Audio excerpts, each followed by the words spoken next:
அம்மாவின் தன்னை தமிழ் சேனலுக்கு உங்கள் அன்போடு வரவேற்கும் ஸ்ரீலிங்க புராணம் பார்த்துட்டு வரோம். ஓம் நம சிவாய. நாம் அனுசரிக்க வேண்டிய ஆச்சார விதிகள். எண்வகை சித்திகள். அணுவை போலாகும் சக்தி அனிமா, பஞ்சமென இலகுவாக இருத்தல், லகிமா பருத்தல், மகிமா நினைத்த இடம் செல்லும் சக்தி, பிராத்தி யாவையும் உணர்த்திடும் சக்தி, பிராகாமியம் அனைத்திலும் ஆணை செலுத்திடும் சக்தி, ஈசத்வம் நினைத்த உருவை எடுத்தல், வாசித்வம் பிறப்போடு இறப்பல், நீக்கல், சாயுசியம். இந்த எண்வகை சித்திகள் பெற்றவர் அழியா பரம்பொருளாய் மூவருக்கும் முதலாய் பரஞ்சுடராய் விளங்கும் இறைவனை உணர்ந்து சமாதியிலிருந்து முக்தி பெறுவர். சித்திகளை பெறாதவர்கள் கூட ஈசனை நன்குணர்ந்து அவரை தம் மனதால் இருத்தி தியானத்தில் முக்தி அடைவர்.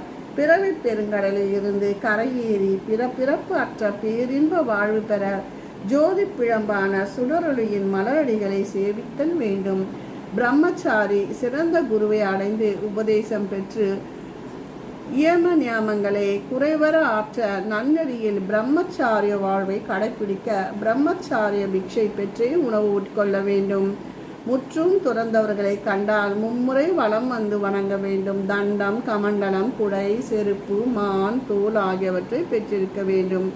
வசிக்கும் கிரகத்தில் தரையை பசுஞ்சாணத்தால் மூழ்கி தூய்மையாக்க வேண்டும். வேதியருக்கு 10 நாளும், வேந்தருக்கு 12 நாட்களும், வைசியருக்கு 15 நாட்களும், பின்னவருக்கு 30 நாட்களும் தீட்டு உண்டாம். மங்கையர் தீட்டான 4ஆம் நாள் விடியற்காலையில் நீராடி சூரிய தரிசனம் செய்து பால் அல்லது பஞ்சகவ்யம் உட்கொள்ள வேண்டும். நீராடிய 4, 6, 8, 10, 12, 14, 16 நாட்களில் கணவனுடன் கூடினால் புதல்வரையும், மற்ற நாட்களில் கூடினால் பெண் குழந்தையும் பெறுவர்.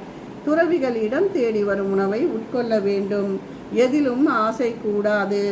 துர்நிமத்தியங்களையும் கனவுகளையும் கண்டவர் வடதிசை சென்று பஞ்சகவ்யத்தில் ஒன்றை உட்கொண்டு பிரணவம் ஓதி பரமனை தியானித்து வேண்டினால் தோஷம் நீங்கி மரணம் அடைய மாட்டார். ஓம் நம சிவாய. அடுத்த ஒரு பதிவில் காசியின் சிறப்பை பற்றி பார்க்கலாம். நன்றி, வணக்கம்.